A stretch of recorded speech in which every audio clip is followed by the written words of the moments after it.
My name is Ray Stanhope. I go by Ray. I live in Sugar Land, Texas. I have severe hemophilia B. I've had all the complications that one can have from hemophilia in my lifetime.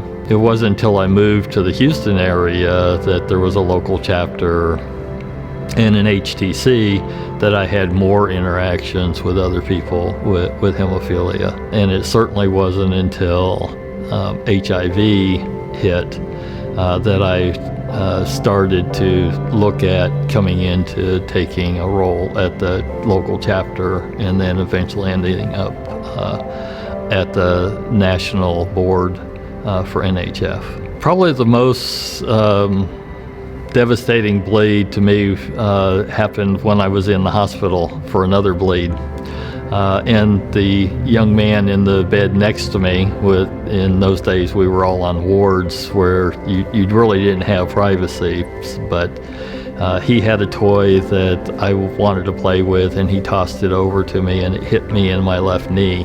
The knee swelled. The nurse called the orthopedic guy to come take a look at this knee, and he decided that it needed to be aspirated. So they came and got a large needle and stuck it in that knee to drain out what he could pull, which wasn't very much. And that started me on a path where I was in a full leg cast for almost a year, and then wore a full leg brace that I told I would never walk without again.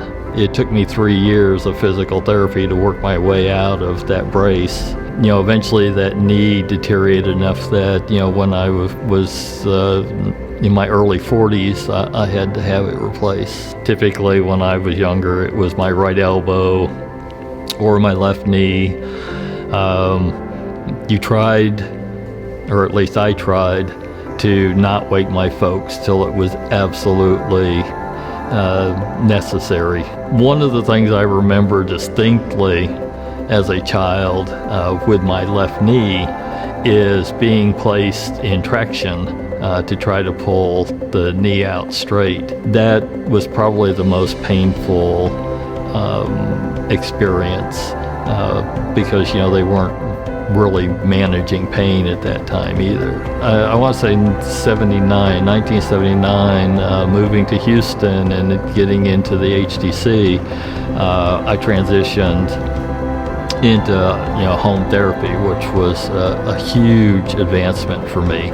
Currently, on an extended half-life and on prophy, and not having a bleed now for almost 3 years has been a huge advancement for me. Having been involved in leadership both at the local level and the national level in the hemophilia community, I've known a lot of people, and particularly some of the younger guys. It was a Saturday morning, and a young man I hadn't talked to in a while reached out to me and explained that he was in dire situation where he was on the street. I started with the nonprofit side with the local chapter. I reached out to the executive director.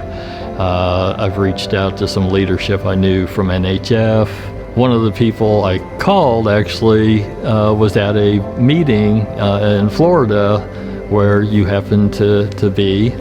And he says, look, I gave your name and phone number to this gentleman. He's going to call you and tell him what's going on. Of course, the local chapter stepped up and the HTC stepped up with their assistance, and then Hope stepped forward to help fill in the gaps between what the HTC could provide and the local chapter could provide. All of us eventually will have to lean on somebody else in the community.